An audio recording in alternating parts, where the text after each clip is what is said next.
Oh, goodness.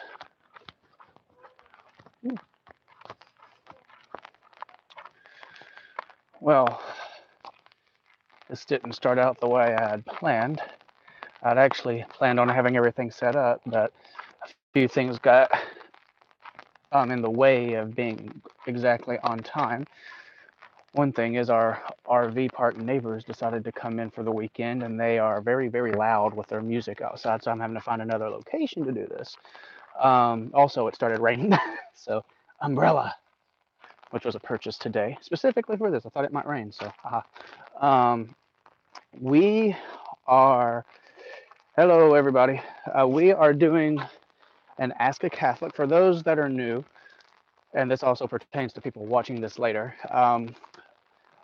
On the Amino app, I typically host a voice chat called Ask a Catholic, in which we have Catholics and non-Catholics come and ask us different questions in regards to Catholicism and stuff, and generally go about, answer them and stuff. That platform's good and great, but it's only for Amino, and a lot of people don't know what that is. It also, unfortunately, causes a lot of interruptions because we start talking over each other and everything. So this platform allows me to be able to have a more direct discussion, and what we're hoping to accomplish is have people ask questions in the comments, and I'll do my best to answer them. And of course, the topic for this is spiritual warfare. Um, the spiritual warfare, or my definition of it right now at least, is dealing with how we protect ourselves and deal with the demonic and supernatural, paranormal aspects of our faith and things like that. And again, forgive me for the walking around, and literally I just switched hands by throwing my umbrella. Um, I'm actually impressed I did that without dropping anything. Um, so hopefully it won't be much longer that I can get myself situated somewhere sitting down. Um, but I guess we can go ahead and start a little bit. I know we got a couple of people watching right now. Again, I hope you're not getting motion sickness from this. I'll get it set down soon. But if y'all have any questions, I guess go ahead and start asking. And I'll keep an eye open for a good place to sit down. Sadly, I actually forgot my adapter to hold my phone up. So once I get a place, I'll have to position my phone. Oh, oh goodness. So we got Matthew and Drew. Sounds lovely. Yeet. Nice. Awesome. Well, if either of you guys have any questions, just go ahead and start asking. Ignore the background sounds. Undoubtedly, they're hosting bingo again tonight at this building, so I can't use the building, but they only unlock it for bingo, so it's a pointless building, really.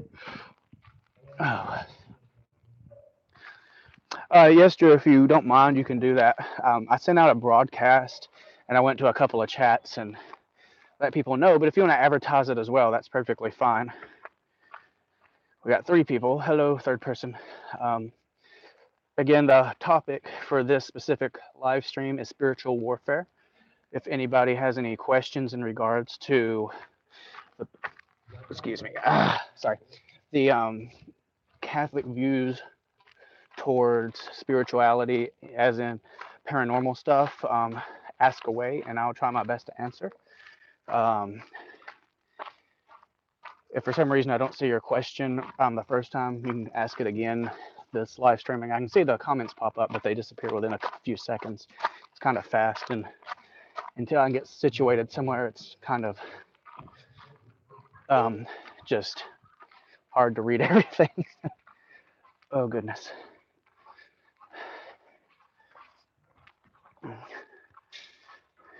Define spiritual warfare.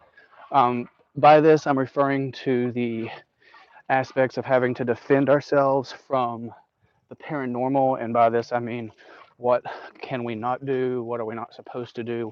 What can we do? That kind of thing.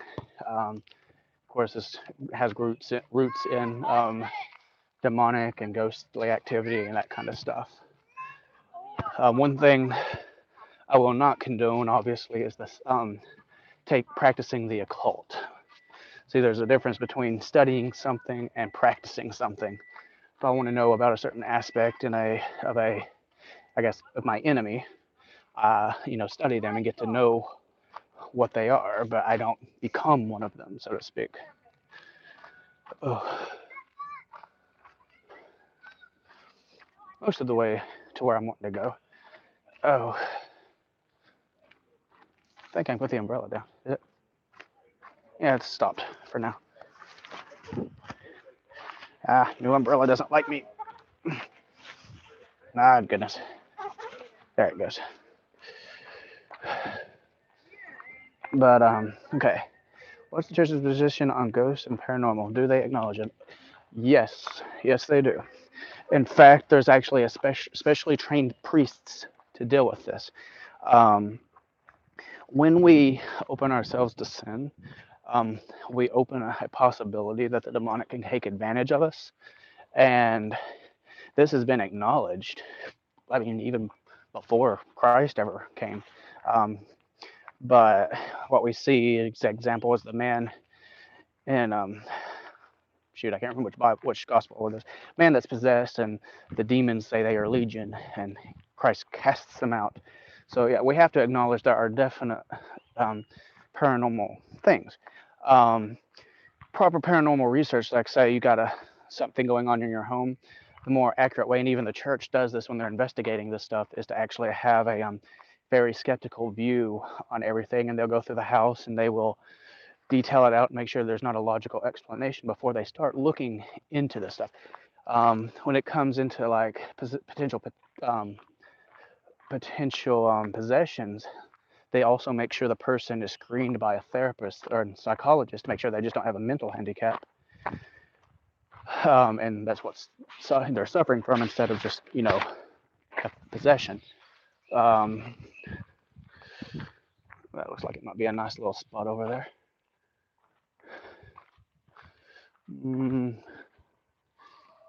Yeah, I'll go over here a little bit longer.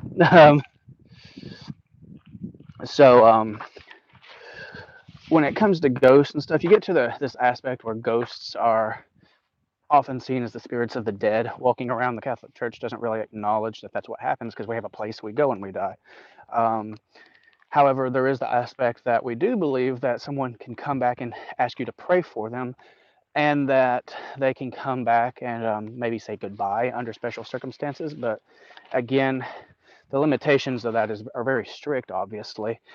So a good example is, of, say, a loved one dies, and that night, as you're going to bed, you see them and you just hear them say goodbye or something like "I love you" or something like that, and disappear.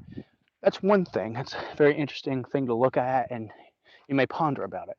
It's another thing when they start showing up every night to say goodbye, and that's where we get into the sin of contacting and talking to the spirits, because we're not supposed to do that. That falls into a sin. This is also how the demonic likes to take advantage of things. So, example, how could your loving grandmother be a demon? Why? She's coming and saying goodbye and "I love you" and stuff like that. How could that be a demon? Well, one time it probably could be your grandparent. However, we're not supposed to communicate with the dead. See, a demon will do anything they can to get you to get away from Christ. So even if it's something you can't even tell as a sin, they'll do it. So example would be when this entity shows up again, looking like your grandparent or something, and you acknowledge it and you start talking, well, there you are talking to the spirits. So therefore you are committing a sin. So, and see, it's very subtle. Sin is always very subtle like this. When we see movies like The Exorcist and things like that, and you see the demonic like going crazy, that's a rarity. That doesn't really happen that often. It does happen sometimes, but not like that. It's a movie called The Rite. It's very, very close to extreme cases of exorcism that we see. It's got Anthony Hopkins, and I recommend watching it, but not if you're kind of in a spiritual slum. I wouldn't recommend it then. Lots of animals jumping in the pond. This is the bridge I normally do my Ask a Catholic on, or not Ask a Catholic, but my Catholic Truths videos. I'm actually walking to the other side of it right now to maybe I'll stay on the bridge. I'll just stay on the bridge. How's that? There we go. What are some forms of spiritual warfare? Well, that's a good question. So the strongest and most prominent thing we do is prayer. And this is actually how Jesus taught us to deal with things. Sorry, I'm trying to find something. There we go. That's how Jesus taught us to do things, and that's how even the trained priests today do things. That ain't working. I don't fall. Everything's falling on me. There we go. And that's how priests today even do things. Is it's prayer. The rite of exorcism is a form. It's a blessing, and it's a form of prayer. So the basic aspect of this is just prayer. Now we get to the aspects of what kind of prayer. Well, that's where you start getting to specifics. The rosary is defined as a weapon. So while yes, and obviously you can hit somebody with a rosary, more often than not, it's probably going to break. I have my rosary right here. Mine's probably not going to break if I hit someone with it. But when we're fighting the demonic, we're not going up to a demon and bashing them with it. Obviously, we are. The prayers are the weapon. So, I'm trying to think. Demons hate the name of Christ. So when you say things in the name of Christ, it makes them very angry and upset. And actually, in your exorcisms, they only start getting very hostile and violent, like what you think of in the movies, once they realize you have a power over them. Because we've got to remember, people always think, what is or what is there's that view that people say, well, I believe in Jesus, I'm going to go to heaven. You're like, well, demons believe in Jesus too. So, I mean, simple belief isn't it? It's about following and properly doing it. So I guess one thing is, what if I have a entity bothering me? Well, I can give you all the background, actually a background story on me. A few years ago, before I was Catholic, I fell into a spiritual lull, and by that I mean I just really wasn't going to church. I didn't stop believing God, but I really didn't care about believing God, if that makes sense. Also, I got somebody coming up on a golf cart, so you have to excuse me if I go quiet for a moment. But what happened during all this was, I love the occult. I used to just love the occult to the point where I was watching ghost hunters, stuff like that all the time, studying it. And what this does is it leaves a little gateway kind of open. And what it does is, think about this way. Every so often we see that little thing in our corner of our eyes and we look, there's nothing there. Now, most of the time, that's probably just your own imagination. However, these are things that the demonic can take advantage of, obviously. So what happened with me was I'm very perceptive. Like my peripheral is insane, and this also allows me to find four-leaf clovers every time I go outside. But what happened was I started seeing this little shadow in my home. First, I just, hey, what was that? Oh, never mind. But it started happening more and more, so I'm like, started getting paranoid, started looking for it. I'm used to my camera being on this side, not this side, so that's why my eyes are going back and forth in weird ways. Actually, let me see if I can do this or not. Nope, it won't let me do it. I was hoping I could rotate it. It's too late now. But weird things started happening. Nothing really big, but small weird things. The first time my wife even acknowledged something when she didn't believe any of this stuff originally, our car keys disappeared. And that's saying a lot because we were very persistent in putting them on our entertainment system, which was too high for any of the kids to reach. So we're very persistent on putting them right there on the edge when we first came in our house. And we couldn't find them anywhere. We eventually found them in our bedroom, and not even our bedroom, our bathroom that was connected to the bedroom. So on the whole other side, there was an old shower someone had converted into a closet. Very tip top was a shelf that we never used because we couldn't reach it. The keys were in the very middle of that. Excuse me. So it's like a kid couldn't have even thrown it up there. They weren't strong enough. Obviously, neither of us put it up there. So we were like, well, that was weird. And that's when things started uptaking a little bit. And it all culminated eventually in 1 week, one time. My wife was working night shift, and my son, I started seeing the shadow more and more at the end of the closet where my kids' room was. Well, actually, you go down the hallway, and there was my son's room a little bit further to the end, and on the side in the same direction was my daughter's bedroom. So I kept seeing that shadow down there, but eventually I got used to it, of course. But one night, my son, he's not like afraid of anything. He came up to me. He just woke up in the middle of the night. He came up to me and just like, Daddy, there's a man in my closet. Now I know everyone's like, oh, my kids always do that. My son had never done that, and he also knows that there was a dresser in his closet. You could not stand in his closet. There's a dresser there, and so I was like, okay. So I did the daddy thing. I went in there and looked under the bed, looked in the closet, made sure there was nothing there, and he was fine. But I kept thinking that's really weird. And I texted my wife, and she's like, yeah, that is weird. Um, it was either the next night or the night after that. I thought I saw movement in the corner of my eye. So again, I'm sitting on my couch and I just kind of turned and looked down the hallway.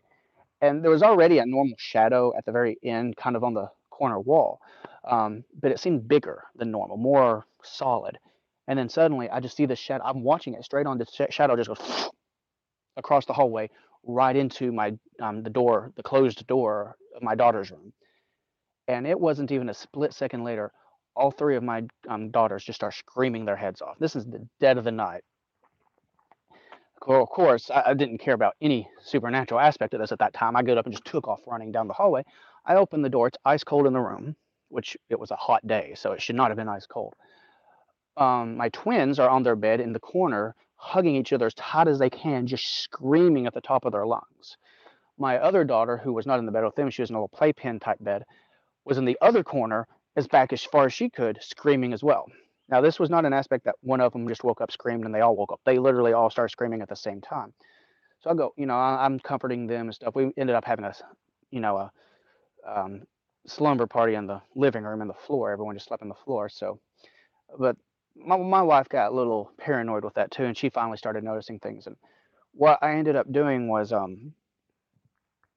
this is where my little miracle that I always like to talk about came out.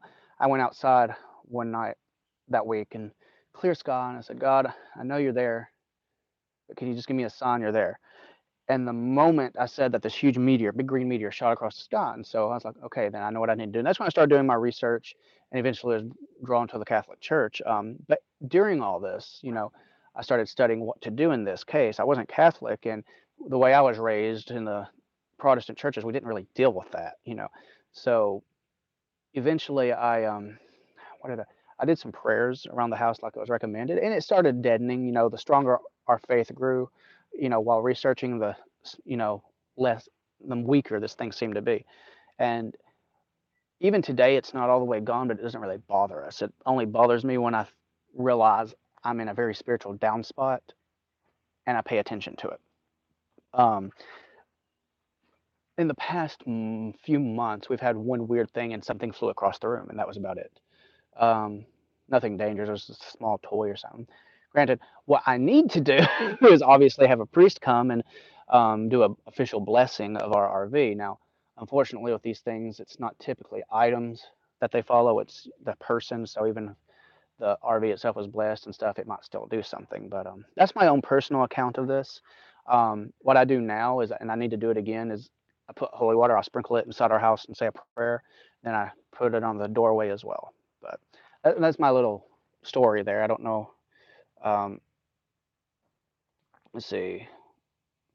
Do we have any other questions or anything? I mean, well, the whole point of me saying that was what are some spiritual warfare? For me, there it was prayer. That's the main thing. Some of us use blessed items and things like that. I am not familiar with the manual of spiritual warfare. I'll have to look into that.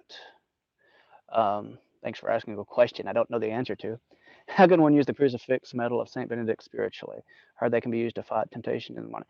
Most of the things like that have specific prayers you can use. I don't know the specific prayer for the Saint Benedict crucifix. I almost bought one of those crucifixes at a monastery. I was going to go back and get it, but time got ahead of me. But again, it all boils down to prayer. Um, And with a crucifix like that, most people will wear them or at least carry them with them. So, like, you know, rosary, we don't typically wear the rosary because, it's the aspect of wearing it and people looking at it like you're wearing it for jewelry. But there is a crucifix on it. So it shows that I have a crucifix with me all the time. And, you know, rosary is just a rosary. It's just a set of beads. The blessing on it that I have the priest put on it for me, it's for me when I use the rosary. So, I mean, as I said, we're not going after demons and physically hitting them with things, that they're outside our realm of physical contact like that. The most they can do is when you give them enough authority that they start flinging stuff around you, and potentially that's called oppression when they do that. Another way demons attack you is through habit. Um, Big habit a lot of men especially face is lustful thoughts, um, pornography, masturbation, that kind of thing.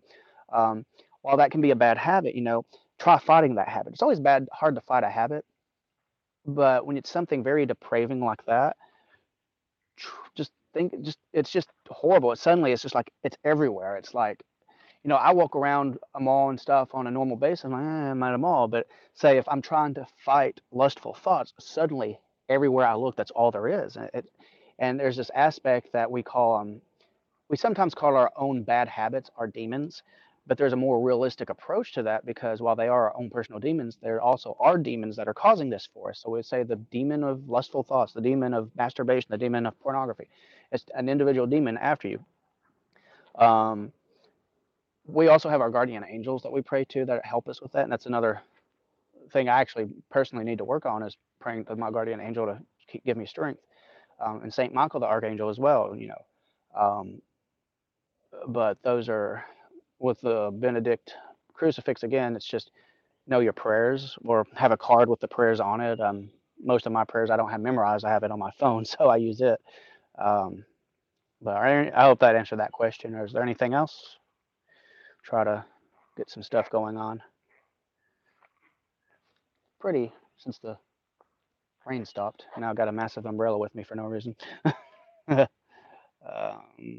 I miss anything? I haven't missed anything. But yeah, if you have any other questions, let me know. I got asked I guess it was yesterday, how does a Ouija board cause problems? Well, a Ouija board is just a physical man-made thing, and more specifically, the Ouija board is manufactured by, I think, Milton Bradley, something like that. Whatever company makes board games nowadays. Um, is it Brothers? I don't remember. It's whatever company it is. Um, the Ouija board is a modern version of what was called a spirit board. Spirit boards have been used for centuries. The idea is you pretty much are having a mini seance, and you and others put your fingers on this weird little thing, and you start asking the spirits questions, and it moves to the letters or the words, and it answers them for you. Most of the time, this is obviously there's somebody subtly pushing it, and no one realizes who it is, and sometimes it's everybody. But um, I have no idea what the symbolism of wearing the rosary on the left hip is. The best I can figure out, it's symbolic because in Latin, um, the word sinister means left-handed. So I'm assuming it's kind of a traditional symbolic gesture that you have something strong on your left side. That's the best I can figure out. I normally keep mine in my left pocket just out of habit. So, I mean, that's kind of interesting you said that. Um, but on the Ouija board thing, it says in the Bible it's sin to try contacting the spirits, and so when you start using one, this obviously leaves an opportunity for a demonic force to actually start trying to. I don't know what side the knights wore their swords on. I guess they wore them on their left hand, their left side. You're right, they wore them on their left side because more often than not they were right-handed, so they put it on their left side and they brought it out. So yeah, that's actually a good point to make too. But what do you do if you're left-handed? Huh? It goes on the right side. So that symbolism doesn't work if you're like me. I'm left-handed. Um, um, but struggle. The struggles of left-handeders. Anyways, with the Ouija board, though, it allows the demonic to be able to come in and take advantage of this situation. All right, see you, Matthew. Um, but so say you're trying to talk to grandma again, and you ask questions, it starts answering them the way your grandmother would do it. Well, sometimes that could be you subtly doing it, but it could also be a force slowly taking advantage of that. Well, then you start doing it, you use the Ouija board a little bit more and you start getting direct contact. Well, this can eventually escalate to I don't know, there's something swimming in the water down here. I'm trying to figure out what it is. But it can eventually get to the point where you're no longer having your hands on the Ouija board and you're seeing the little thing move by itself somewhat, or it gets to the point where you start seeing visions. An apparition appears, and this is where you've now opened the gateway for the demonic to come in because you've allowed them to come in. You've willingly allowed them, and that's where most of these problems occur is because you've allowed them to come in. The interesting fact is demonic possession cannot happen unless you allow the demon to possess you. Also, another point to make out is the rite of exorcism can only be done if the one being exorcised allows it. So there's a bunch of opportunity here, and this is also why we may see it's always cliche to say that the Satanist or the atheist is possessed by a demon or something. Problem is, there is a good chance they are, but it's not like they are completely controlling every action they do. It's not like, again, like the exorcist. It's more of, I made the decision to do this very nasty thing, and I'm going to keep doing it. Little demon comes in. I'm just doing that. Demon's not really going like that. But the demon influences. So even if you might have the thought that maybe this is wrong, the demon's already there going, no, just keep doing what you want to.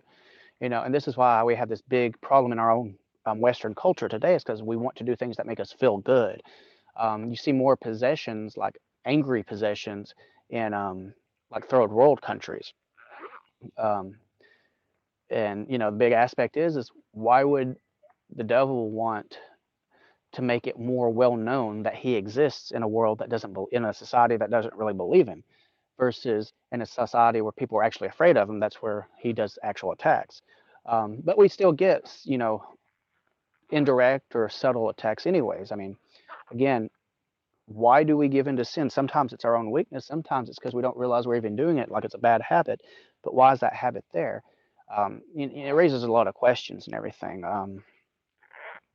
So, I mean, we all have our issues. We all do. No one can say they don't have issues. So, but we've used a rosary obviously as an example. I had a live stream I did, I guess, last week about different types of sacramentals, and all of those can be used as weapons too. They're types of weapons, prayers, because it's all about prayer, prayer, prayer, prayer, prayer.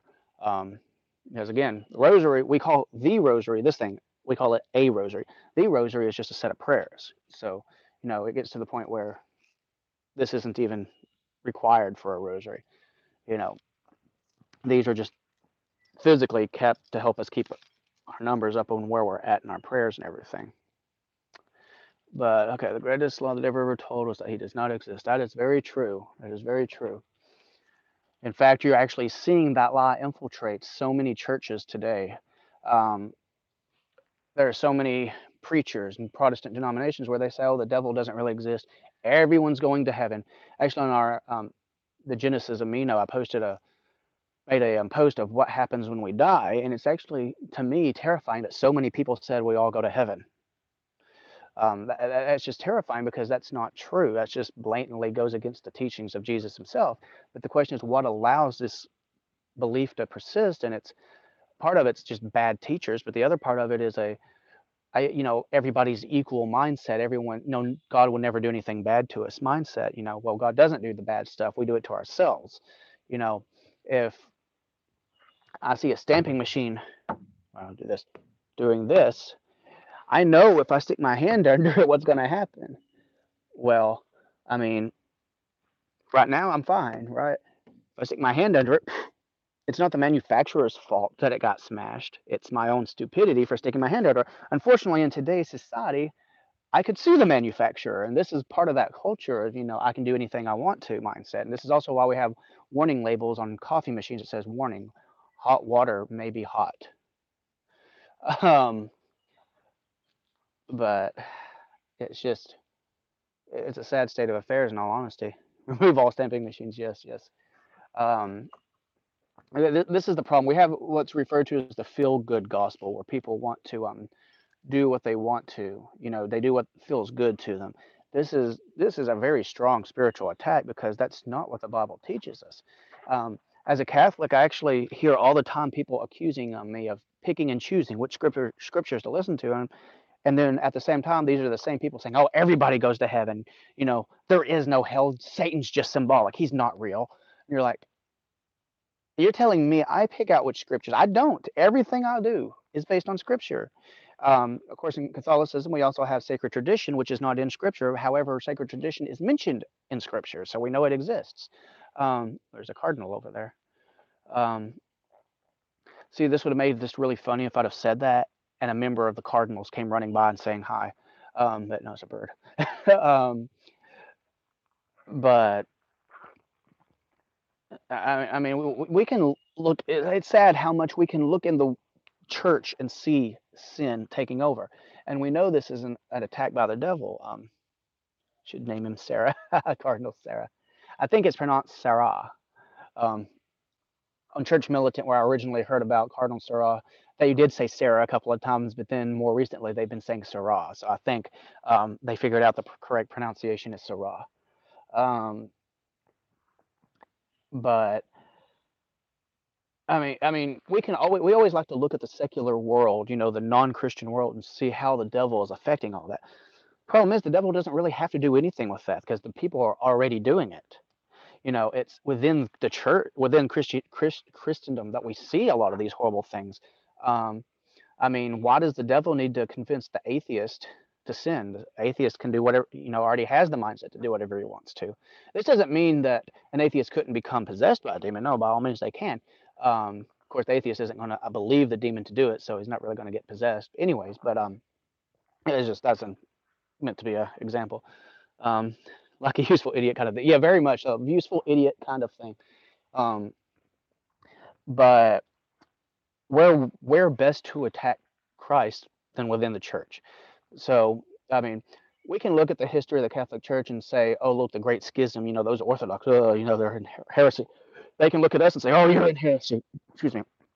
I don't, I think some of that obviously could have been influence, you know, spiritual warfare aspect, because a lot of the reason both sides split from each other in the Great Schism was a lot of it was just plain out hubris. You know, oh, I'm right. No, I'm right. Not let's work this out. No, it's just like I'm right, you're wrong. That kind of thing. I like to quote Matilda: "I'm right, you're wrong. I'm big, you're small. I'm smart, you're dumb, and there's nothing you can do about it." Um, so I think there right there is an early sign of it. We saw heresies before then, obviously, and people being excommunicated, and that those were smaller attacks. And some of them have persisted to today, like the Arian movement is still a great example today. I believe Mormons and Jehovah's Witnesses can technically be called Arians, for example. But the biggest faction within the church was with Martin Luther. And when we study him, historically, I've actually heard some psychologists say that he might actually have had a mental disorder, because he was known to go into his quarters at night and screaming at God and the devil and chewing them out and crying and being angry. This is also similar signs to demonic possession. I mean, we can't know because we never knew him and we can't actually do a proper and study on him because he's dead. But it's very interesting to point that out, and he eventually sided, it seems, with his own mindset instead of the God. He was super super scrupulous.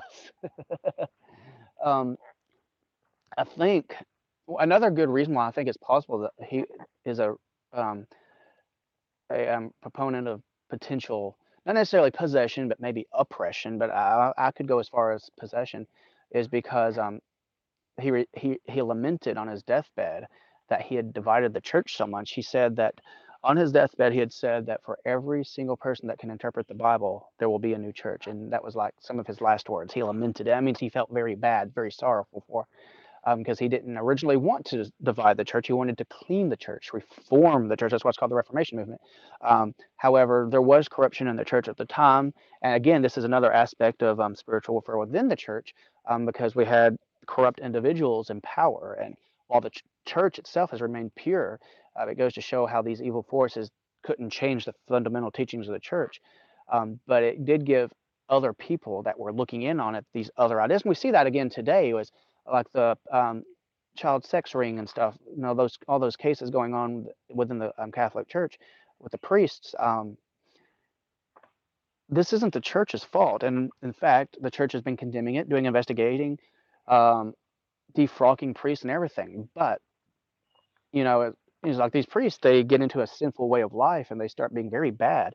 But it wasn't the church that did it, it was these individuals. And this is one of those things where Satan takes advantage of this. And obviously he took advantage of a weakness these men had, and that allowed them to do this. But at the same time, this benefits Satan because why does it benefit him? Well, suddenly everyone looks at the Catholic Church as a whole and says, "Oh, look at the Catholic Church doing all these horrible things. All the priests are pedophiles." No, they're not. And so you can see how this is another attack, and would be, I guess, you call an indirect attack. Um, but I mean, it's perception. It's always perception. Do I have any other questions? Yeah, we're feeling the effects of the '60s, most definitely. An effect of that is in the '60s, there was a well-documented movement, which we know factually happened today, where it wasn't the LGBT movement at the time; it was the gay movement at the time. Um, but the idea was to infiltrate the Catholic Church to change fundamental um, concepts. Young priests and young Catholics are turning away and such things. Um, what happened was, though, they actually successfully infiltrated the church. You had all these young priests that were very gay, just never admitted to the church they were gay. And then today, and these are the same men that are involved in these sex scandals today. We're actually seeing this generation of priests die off, and um, you'll notice most of these priests are older. There are a few that are younger that are still kind of brainwashed by this, but um, the unfortunate side effect, though, is that they did infiltrate the church, and this has actually led to a movement where people were leaving the church. But another interesting fact is there's more people. While the church is dwindling in size, we're actually seeing a rise in numbers of converts from Protestantism into Catholicism. So it's a very interesting concept. But got a man with a dog walking over here. Be interesting if he actually continues through. He might be. Yeah, he's fishing. He's just going over there to fish. Anyways, it's when you just open your eyes and look at all the ways the demonic can influence you, you realize it's everywhere. And our best weapon is prayer. Prayer to God, prayer to saints to ask them to pray for you, praying the rosary, all that. Yeah, that's very true. Church is getting smaller in size, but most definitely bigger in faith. It's actually interesting because the growth of the church from converts is between the ages of 18 and 35, which I thought me and my wife fall into that demographic. And it's interesting because we're a younger generation, obviously, and yet we're seeking more traditional values. That's a very interesting aspect.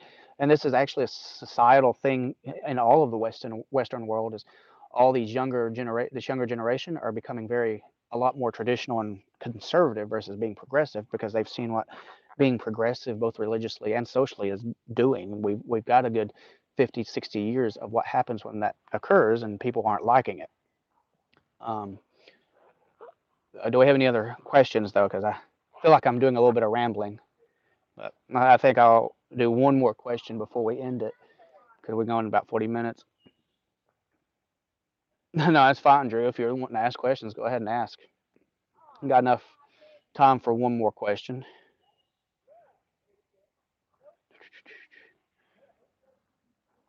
Also think my privacy is about to be turned up because we've got about 4 people, 5 people, 6 people over here all staring at me awkwardly.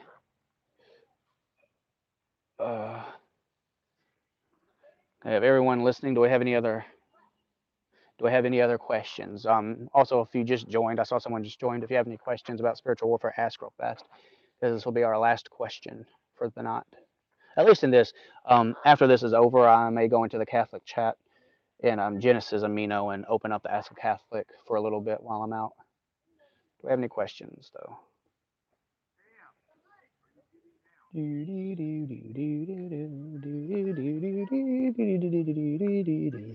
Better not finish that. I don't know the copyright status of finishing that music. Well, oh, we got a question now. Let you think. You know, to quote Curly of the Three Stooges, I try to think, but nothing happens. I'm a Three Stooges fan. I grew up with them.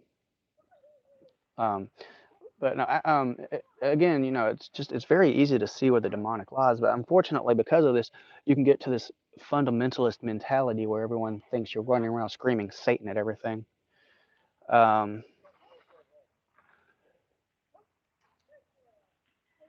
well, I guess we'll go ahead and end it tonight. Um, I'll open up the chat, I guess, in the next few minutes over in the Catholic chat. So Trey, Transmount uploaded a download earlier this year where they talked about how demons and the devil fear Mary. Thoughts on that? Uh, I'm pretty sure I've watched it. I'm only about a week behind right now in church knowledge. I'm sure I've watched it. I'll have to watch it again to give that. They fear anything that's godly. Of course, they're going to fear the Mother of God. So, because of the prayers, her proximity to Christ. Um, yeah, yeah. Their main point is she's the opposite of him. Yeah. So, I mean, it's her proximity to being with him. So, I mean, obviously, they're going to hate. It's like, how do we know apparitions of Mary aren't devils? Well, the problem is devils and demons aren't going to lead you away, or aren't going to lead you to Christ. There is something and so on. Yeah, very true, very true. Well, I'm going to go ahead and end this video. It's been fun. We'll try picking this up again another day of the week. I don't know when. I'll have to schedule it. Look for an announcement or something. I'll try it then. And so, everyone, thank y'all for watching. Take care and God bless.